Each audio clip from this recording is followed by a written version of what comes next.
This is my camcorder, and I use it to capture memories that aren't necessarily for social media, but are mundane, simply beautiful moments in life that are wonderful to look back on years later. And I'm not alone. There are countless people buying camcorders like this one in order to keep their memories offline and be more present in each passing moment. When you have a high quality camera in your pocket at all times, why would anyone switch to something that's obsolete and clunky and one-dimensional like this? Well, there's plenty of reasons. And that's what we're going to be exploring in this video today. Hi, my name is Chris. You're watching Nomad Over Normal, a channel where we dive deep into the departure of a conventional lifestyle and explore alternative ways to find your purpose. Thanks for stopping by today.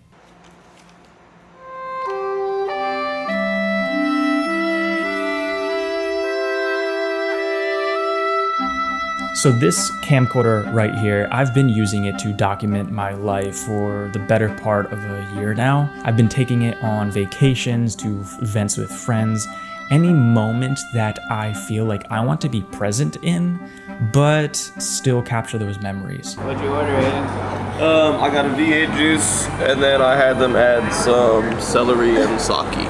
There's something wonderful about looking back at raw, unfiltered, unedited videos that is just extra special. This rawness makes the memory better. But what does better even mean?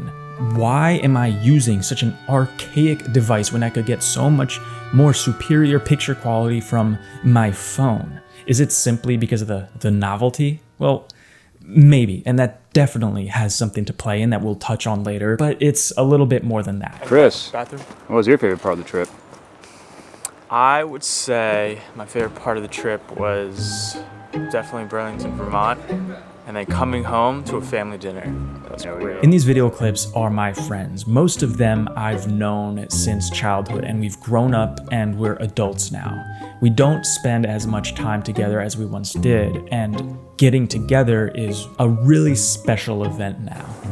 When we film with our phones, there's an awareness that this footage might easily be posted to social media within minutes. And this causes us to be a little uneasy, less so ourselves, and more performative on camera. However, when I whip out a dedicated video camera, it's familiar. It's like a home movie, something that they have known growing up and are comfortable being themselves as if the camera wasn't there.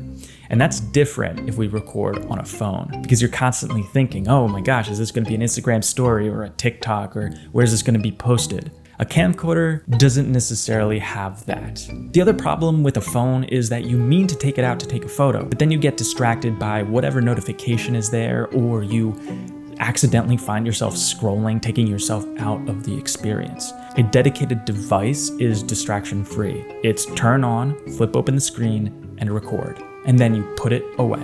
Because the orange grows up and the seeds of prejudice turned the orange sour. I've been having a lot of fun with ChatGPT. Some people are trying to solve real problems. I'm asking it to do dirty acrostic poems.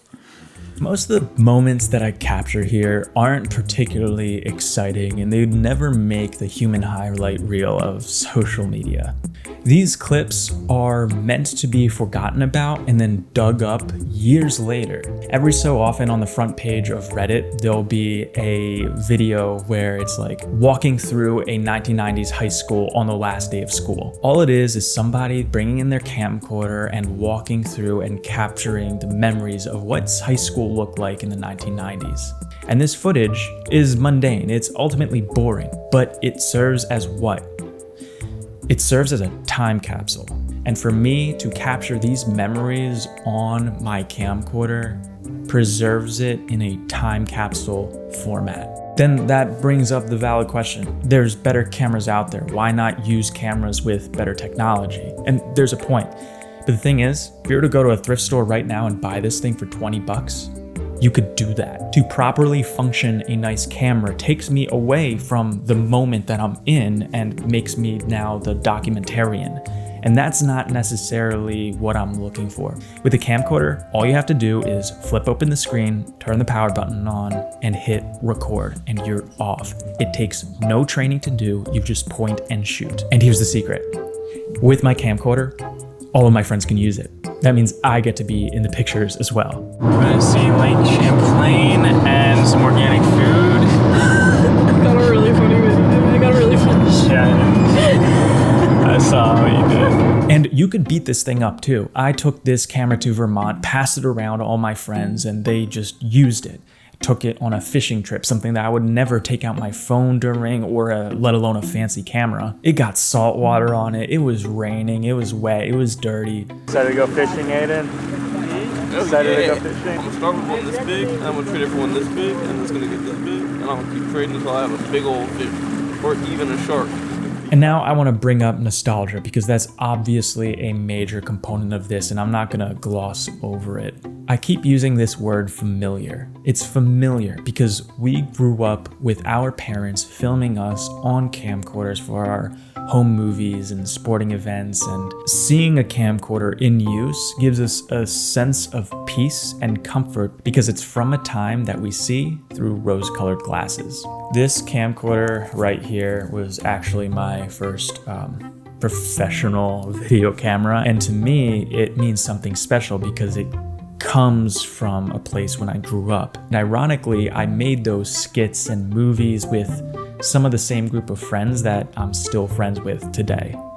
My friend Spencer has a YouTube channel where he talks about vintage tech himself, and his most notable videos are ones about iPods. And judging off of the views and the nostalgia bombs that people drop in the comment section, there's a lot of people that feel a certain way about this vintage tech. I'm about to turn 28 years old, and for me to look at old devices like an iPod or this camcorder is so much different than what somebody significantly younger than me would be interested in this tech for. Believe it or not, camcorders are becoming this hipster movement for the Gen Z and Gen Alpha crowd, and they're coming with a completely different angle that I think is cool. And what I'm seeing with the relationship between camcorders and kids today is reminiscent of what I remember with vinyls. Back when I was growing up in high school in the early 2010s, vinyl started making a real comeback. It's not like it is today where everyone buys a vinyl for their favorite artist to support them. It was the real hipster type kids that would buy vinyls and play them.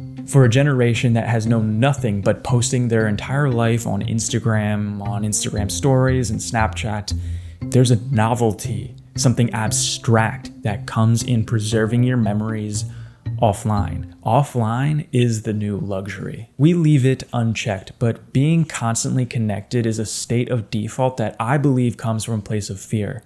Oh, what if my boss calls me? What if somebody needs me? What if I miss out on this wild news story? What if I miss out on this opportunity of a lifetime? We always want our phones on because we don't know what might come if we step away. That's a prison that we put ourselves in. And this stupid device, this cheap, outdated, vintage, old technology is one way that we could break free from that and be more intentional. Because we can use our phones for everything, we constantly get distracted with everything. We mean to use our phones for video camera, and then we get distracted on social media. We go on social media to message somebody, and then we get distracted by the feed.